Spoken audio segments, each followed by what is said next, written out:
Did you already try the standard Ranger? I tried the wild track just now. Okay. Yeah, definitely there's some difference into it. Yeah, so the main differences you'll see, well actually with the wild track not too much. This bit's the same as the wild track. The standard Ranger, this part is very different. But with the wild track, this part is the same. You have the electronic handbrake and the gearbox settings are here. The difference is it has 4A. So 4A is like an automatic 4. So when you start the car, it's automatically in 4A, and the car will decide where to send the power. So you don't need to worry about it. Basically, 99% of the time, you just leave it in 4A. You don't need to worry about it. Beyond that, also you have the drive modes here on this ring. So you can change the different drive modes on here. Okay. So on the road, you would just use sport or normal. Yeah. However, some owners might want to have a more personal setting. They might prefer to have their own, so you can actually set a preset with the R there.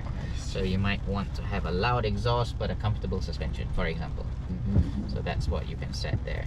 Otherwise, on here you have the three buttons here. You can change the steering feel, the suspension settings, and the loudness of the exhaust from here.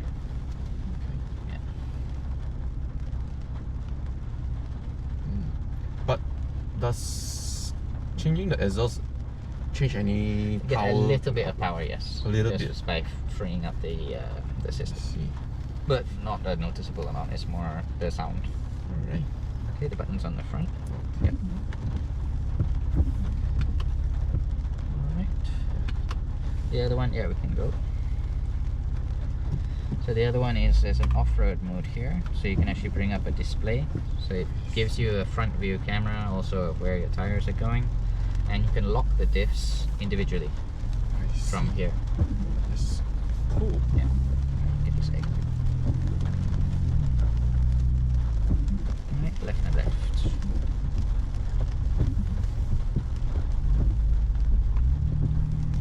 And then we join the main road and left.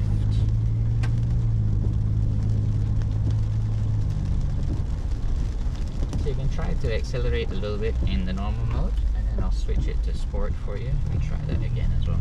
So give it some. I'll try the normal here, then when we are inside the Sepang, then we go.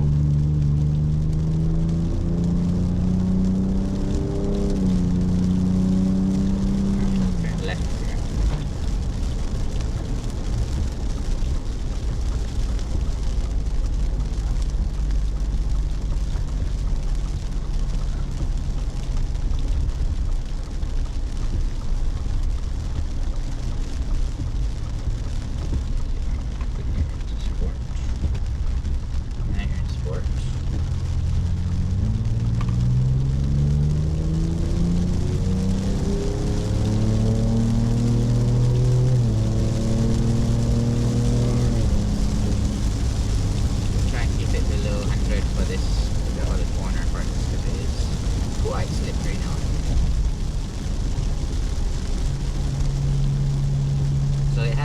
Live suspension, so different from the previous Raptor. Still Fox, but the difference is that it actually adjusts suspension on the fly.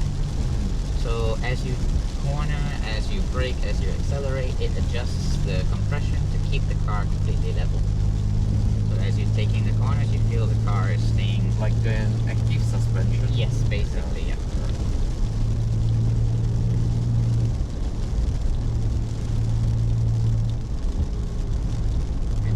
The only downside is that the payload is slightly lower, just due to the fact it doesn't have leaf springs on the rear. It can't carry as heavy a load as the Wild Track or the standard Ranger, but target market is not.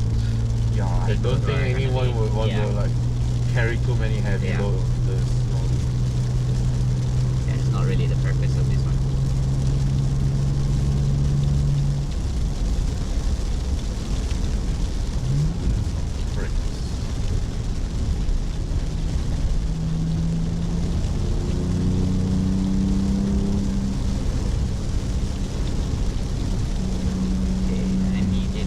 Down to about 40 for this corner because it is very tight and very slippery.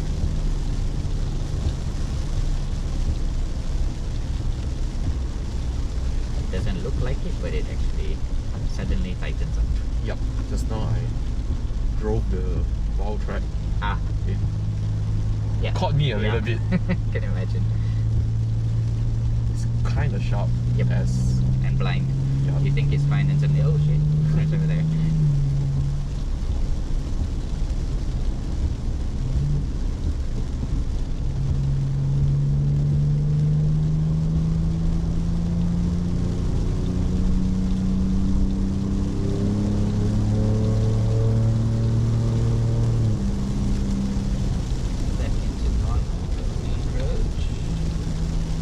Here the exhaust go a bit quieter, and the gears shift up earlier, and the suspension also becomes softer straight away. As we join the main road here, just be careful of the oncoming traffic because there can be some very fast trucks as well. So this car has ADAS. So it has the radars with the lane keep assist and lane departure warning, adaptive cruise control, the emergency brakes, everything is there. And you have your blind spot warnings as well, which are actually built into the rear light. Yeah, I noticed that just now when I took some photos. Yep, the radar in there.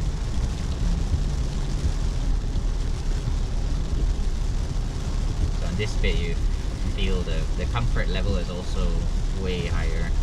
Yeah. I mean, just now in the valve track, I do notice that on this surface over here, it was like a little bit bouncier. Yeah. So over here on the Raptor, it's like smooth. Yeah. Not so bouncy. Yeah, I mean, you're never gonna quite match a car just because at the end of the day, it's still a truck. Yeah. But it's very, very close.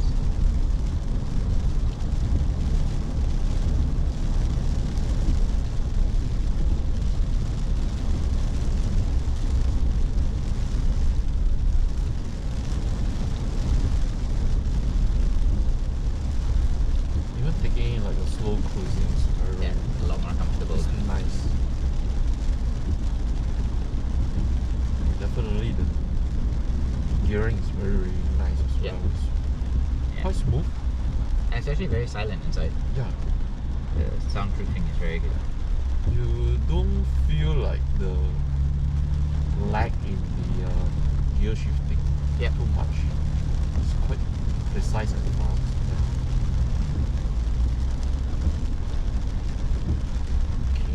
This is heavy rain. I think we better slow a little bit down. So we're turning back already. So you're not so anxious to crash a new car. Go left here.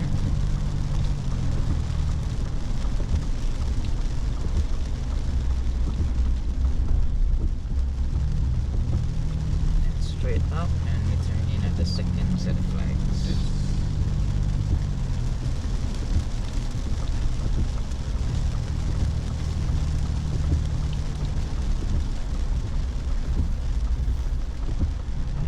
Follow the cones,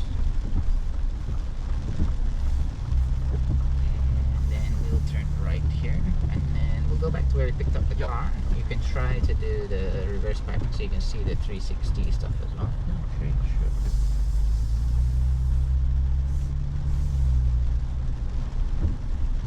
Yeah, left here, and then any of those gaps. Yeah, sure.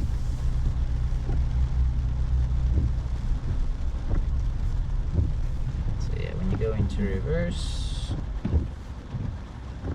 Okay, the buttons on the front, yeah. So then you've got the thing and the 360 as well.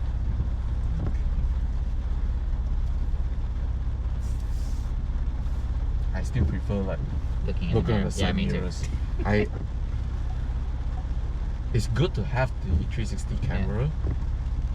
We did an event once for a different manufacturer, and we used the 360 camera and we blacked out all the windows, and we had a slalom, and it's surprising how much you can do purely on that. Yeah. It's quite amazing.